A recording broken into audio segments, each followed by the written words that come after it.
Why aren't you a topper? Have you ever thought why don't you get enough marks to become the topper? Yes, the answer seems easy. To become a topper, you need to study. And to study, you need to have time. Either you don't have time or you have time. And if you even have time, there are multiple reasons why you just can't study. The first reason is you're not interested. The second reason is maybe you're interested but you don't have any motivation. The third reason could be you're interested, you're motivated, but you don't remember anything that you studied. Hey guys, I am Chia, your A-Lit mentor, and this is coming from me very candidly that A-Lit is not difficult. हाँ ठीक है, ये सब गुस्सा करके tantrum करके कुछ नहीं प्रूव हो रहा है. गुस्सा या टैंट्रम करने से बेहतर है मेरी पूरी बात सुन लो और उसके बाद जज करना.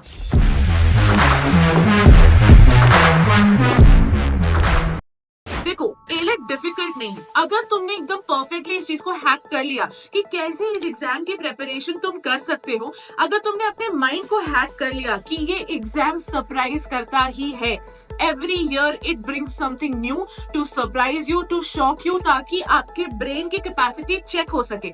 अगर तुमने इस चीज को एक्सेप्ट कर लिया तो यहाँ पे तुम कोई भी प्रॉब्लम फेस नहीं करोगे, जिसकी वजह से the most important thing for your preparation is your analysis of PYQs. मुझे मालूम है तुम ये वीडियो देखोगे, सुनोगे और सोचोगे हाँ ठीक है बड़बड़ाते रहो, लेकिन जो लोग PYQ एनालाइज कर लेंगे उनके लिए it's going to be the best.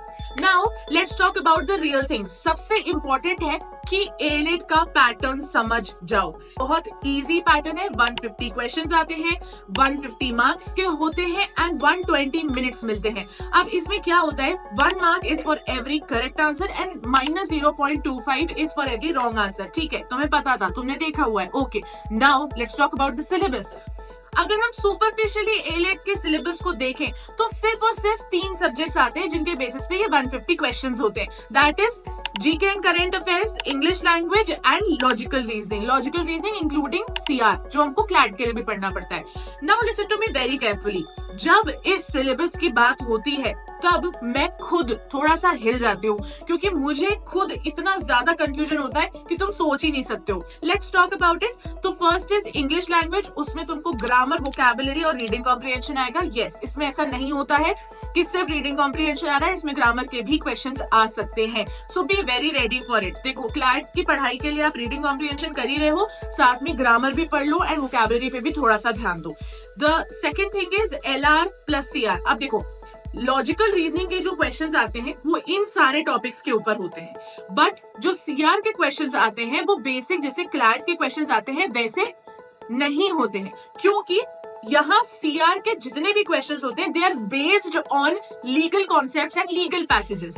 तो उन्होंने क्या किया है, legal reasoning and critical reasoning को मर्ज कर दिया है ताकि वो समझ सकें कि तुम लीगल के बेसिस पे क्रिटिकल रीजनिंग अच्छे से कर पा रहे हो कि नहीं. अब बात कर लेते हैं जीके एंड करंट अफेयर्स की. हमको मालूम है कि क्लैट का थोड़ा डिफरेंट है दैन A-Lit में 1 लाइनर्स पूछे जाते हैं. इस तरीके से क्वेश्चन पूछे जाते हैं कि जरूरी नहीं है कि एक क्वेश्चन दूसरे क्वेश्चन से कहीं से भी किसी भी एरिया में रिलेटेड होगा. करेक्ट. तो इसे बोला जाता है कि A-Lit के लिए आप ज्यादा से ज्यादा टॉपिक्स कवर करो. वहीं क्लैट के लिए ये बोला जाता है कि एक पर्टिकुलर टॉपिक के ऊपर इतने डेप्थ में कवर कर लो कि कोई भी चीज उसकी आपके लिए छूटे ना. अब नेक्स्ट बात कर लेते हैं. अब समझ लेते हैं कि आपका प्लान क्या होना चाहिए. सबसे पहली बात, मैं बहुत हर एक वीडियो में आपको मैं ये बोलती हुई चीखती हुई मिल जाऊंगी कि आपको टू डू लिस्ट बनाना एक्सट्रीमली नेसेसरी है. That is one of the most important parts of any kind of preparation that you are doing. कोई भी एंट्रेंस एग्जाम हो, टू डू लिस्ट बनाना बहुत ज्यादा नेसेसरी है. अब अगर आप टू डू लिस्ट बना रहे हो तो ऑब्वियसली सिर्फ टू डू लिस्ट बनाने से तो कोई टास्क कंप्लीट हो नहीं जाते. टू डू लिस्ट बनाओगे तो उसको कैसे कंप्लीट करोगे, how are you going to complete these task? Pomodoro technique के थ्रू. पोमोडोरो टेक्निक आपको हेल्प करती है बहुत ज्यादा अच्छे से किसी भी चीज पे कंसंट्रेट करने में. जैसे आप 1 घंटे का टाइमर लगाते हैं और 1 घंटे पूरे कंसंट्रेशन के साथ पढ़ते हैं, फिर 15 मिनट्स का ब्रेक लेते हैं, फिर 45 मिनट्स का टाइमर लगाते हैं, पढ़ते हैं, फिर 15 मिनट्स का ब्रेक लेके फिर 45 मिनट्स का टाइमर लगाते हैं एंड दैट्स इट. आप इस तरीके से अगर पढ़ोगे आपके लिए बहुत इजी हो जाएगा, आपके टास्क कंप्लीट हो जाएंगे एंड आप ज्यादा टाइम तक बहुत कंसंट्रेशन के साथ पढ़ाई कर पाओगे. अब आ जाते हैं मेन चीज पे, कैसे कब क्या पढ़ना है। अब देखो, मई से लेके जुलाई तक का मैं आपको टाइम देती हूँ कि आप सारे बेसिक्स कंप्लीट कर लो। ऑब्वियसली लीविंग जीके, तो लीगल के बेसिक्स, इंग्लिश के बेसिक्स, सीआर के बेसिक्स, लॉजिकल के बेसिक्स, ये चारों ही सब्जेक्ट के बेसिक्स आपको कंप्लीट कर लेने हैं अंटिल जुलाई। एंड यस, ये इजी है, ये किया जा सकता है। इवन अगर आप दिन भर में सिर्फ और सिर्फ क्लैट प्लस एलेट प्रेपरेशन को दिन भर में 3 to 4 आवर्स देते हैं तो इसमें आप कंप्लीट कर सकते हो। जुलाई तक आपको बेसिक्स पूरे कंप्लीट कर लेने चाहिए क्योंकि जुलाई इज एन अलार्म। उसके बाद आप अगस्त से स्टार्ट करेंगे प्रैक्टिस हेवी सेशंस। अब इसमें आपको क्या करना है, अगस्त में आपको सारे सेक्शनल्स देने हैं, ठीक है। सेक्शनल्स के साथ साथ आपको हर महीने कम से कम एक एलेट का मॉक देना है। That is very very important from अगस्त, ठीक है। अभी मई में आपको सेक्शनल ज्यादा देने चाहिए इंस्टेड ऑफ टेकिंग मॉक्स कंप्लीटली। कोई जरूरत नहीं है बहुत ज्यादा मॉक्स की, क्योंकि आप क्लैट के मॉक्स तो एवरी संडे ले ही रहे हो, तो सीआर की प्रैक्टिस हो रही है, इंग्लिश की प्रैक्टिस हो रही है काफी अच्छे से, एंड आप न्यूज़पेपर रीड कर रहे हो, आपका वोकैबुलरी भी स्ट्रांग हो रहा है। तो आपको सिर्फ जुलाई तक अपने बहुत ज्यादा अच्छे से बेसिक्स कर लेने हैं, एंड अगस्त से लेके दिसंबर तक आपको बहुत ज्यादा अच्छे से प्रैक्टिस कर लेनी है। मंथ में एक मॉक आपको सिर्फ और सिर्फ अक्टूबर तक लेना है। अक्टूबर से दिसंबर तक, मतलब एलेट एग्जाम तक, आपको कम से कम 15-15 दिन के बीच में एक मॉक करना ही पड़ेगा।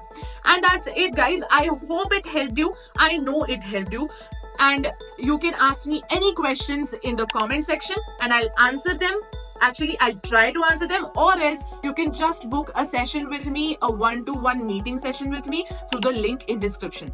I'll see you next time. Bye.